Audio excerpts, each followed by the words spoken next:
Magandang araw at magandang gabi po sa mga nakapanood sa gabi at sa lahat po ng nabot ng video nito. Welcome po dito sa AMB o Avoy Mix Videos. Ngayon po, meron po tayong balita tungkol na naman po ito sa West Philippine Sea at sa kagridihan ng China. No? So, ito pong Taiwan Talk, ito pong video po ay kasi galing po dito sa Taiwan Talk. May binulgar po sila tungkol sa maitim na balak ng China. At kung ano po yun, panoorin po natin itong balitang ito at bigyan po natin ng reaction. China has its own island defense strategy or maritime strategy, aligning with the 1982 Naval Maritime Plan outlined by Liu Huaqing, PLA Navy commander from 1982 to 87. In the first phase, from 2000 to 2010, it is to control waters within the first island chain from Japan down to the Philippines. The second phase, 2010 to 2020, is to control waters within the second island chain from Japan down through Guam to Indonesia. In the third phase, 2020 to 2040, to put an end to U.S. military dominance in the Pacific and evolve into a blue water navy. So, yan po ang maitim na balak ng China, no? Yung first island chain po kasi ay binubuo ng Pilipinas, Taiwan at ng Japan. Yung second island chain ay doon pa rin sa Japan at yun na sa Guam at saka sa Palau, no? At yung huli, third island chain sa Alaska, Hawaii at saka sa New Zealand. Gusto pong i-dominate ng China yan, no? By 2040 at napakatagal na po nilang plano yan, ano? Sabi ay 1982 to 1987 pa nila plano yan. So, meron po talaga silang maitim na balak na kontrolin yung kalahati ng mundo na yan, no? Binurgal po ito dito sa Taiwan Talk. Let me ask you, so when you analyze this strategy, is it not very clear that the US and the allied developments, they're actually a direct response to this Chinese strategy? So first of all, we have to look at the strategy, right? Liu Huaqing is known as the father of Chinese carriers, so naturally that's his inclination to do this. It is very important to acknowledge that this strategy has not passed the CMC. It was not voted upon. It came out during a time where service strategy was actually predominant, but it's under a bigger framework called active defense. That's what the PLA strategy is. Operationally aggressive, but strategically conservative. So what they see is strategically they're trying to defend against everybody else. Keep in mind, this means taking over Taiwan, because taking over Taiwan is seen as a defensive measure, right? Like this is protecting their own quote-unquote territory. Now, operationally aggressive means they need to push out. They need to conduct counter-intervention operations alongside Joint Island Landing Campaign. So yes, this is a direct confrontation that everybody's trying very hard not to spark. So everybody's being very careful to present a posture that's purely defensive.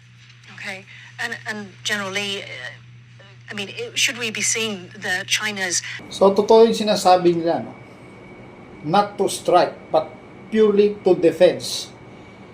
Binibuild po talaga ng China yan, no? At kitang-kita po natin ngayon na hindi sila nag-i-strike, no? Nakukuha nila yung mga gusto nila nang walang gera. Unti-unti lang po, paunti-unti, no? At puro depensa po sila, depensa. Yun ang bagong estratehiya nila na sa tingin nila uubra. Uubra nga ba? Sa Amerika po yan. So, tuloy natin. Increasingly aggressive moves in the West Philippine Sea and also the East China Sea and the Taiwan Strait in precisely, this light. So China, the PLA Navy is continue to expansion and their power continue to expansion to West Pacific. So the Taiwan should be increase our defense budget to build our capability. This is very important. We should protect our own territory. We should invest more. So just like Taiwan is in the center of the first island chain, we monitor north of the Taiwan, south of the Japan, we call the Miyago Channel. we monitor here. And south of Taiwan, north of the Luzon, Taiwan also play very important role. We monitor this area. So this is the reason we are in PLA Navy try to expansion to West Pacific. This is very important place. So this is the reason we continue to enhance North and South Taiwan to continue coordination with the first island chain state country. Okay. Tama po, no? Kasi yung first island na defense, yung Pilipinas, Taiwan, at saka Japan, kung makukuha nila yung Taiwan, makokontrol nila, putol na ang chain. No? Doon pala makakapasok na sila doon sa second chains of island. Kaya napaka-importante nitong Taiwan na maipagtanggol yung kanilang territory. At dapat may ugnayan talaga ang Pilipinas sa Taiwan at saka sa Japan dahil yan ang first lines of defense, no? Yan yung tinatawag na unang bakod, no? Kaya napakalaki po ng posibilidad na atakihin po na sabay-sabay ito. Taiwan, Pilipinas at saka Japan. At ngayon umuugong ang balita na nagpre-prepare na po ang China sa pag-atake even dito sa Pilipinas. Kaya dapat handa po tayo anytime. Sa ibang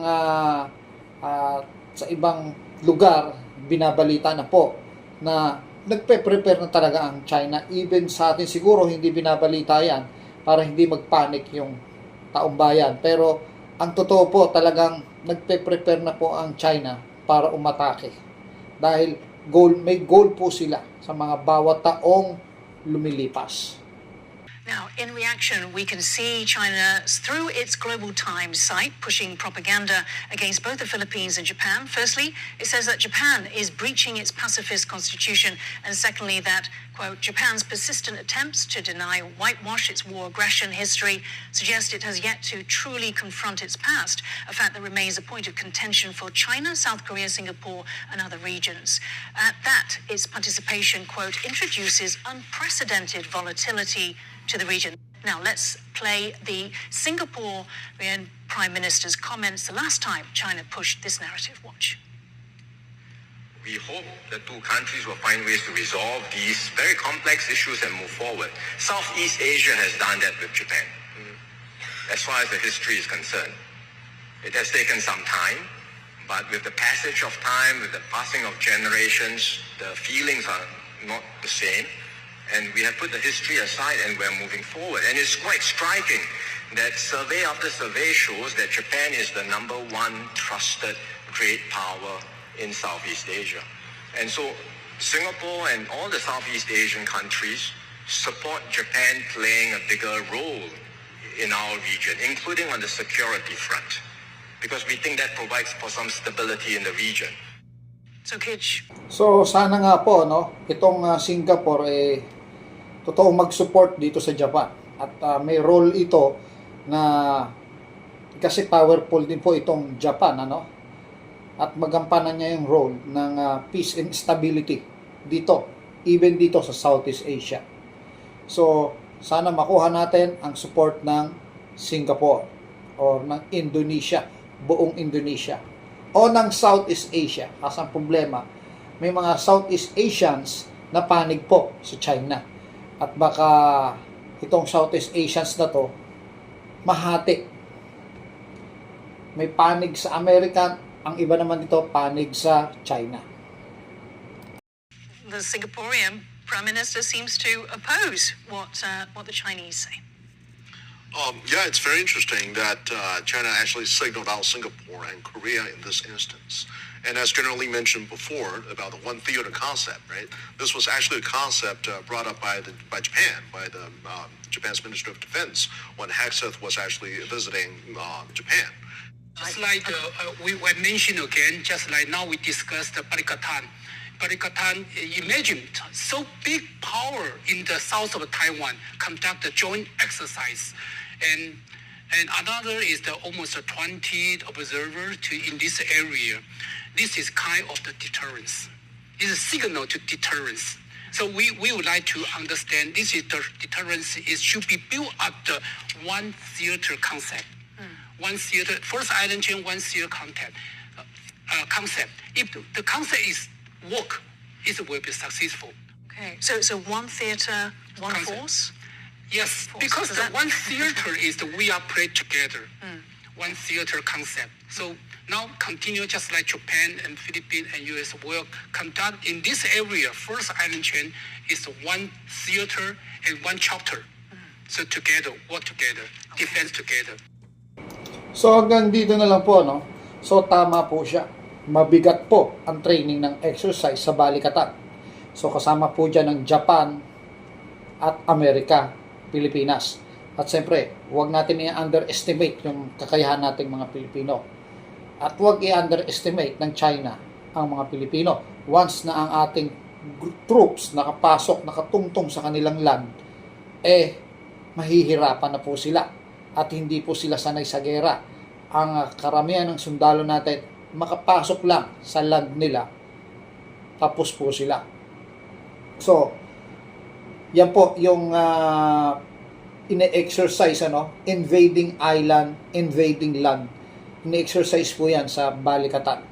At hindi lang po sa balikatan, marami pa po tayong exercises, na military exercises, kasangkot po ang malalaking bansa. Even in France, even ang Australia. So maraming bansa ang pwede nating maging kakampi rito. At hindi lang po yan, kakampi po natin ang Panginoong Diyos po dito, kasi tayo po, hindi po tayo nanggugulo. Tayo po ang ginugulo, tayo po ang gusto nilang kubkubin. So, manalangin po tayo, natulungan tayo ng ating Panginoon sa oras ng kagipitan. So hanggang dito na lang po, at maraming salamat po. Mabuhay po tayo mga Pilipino.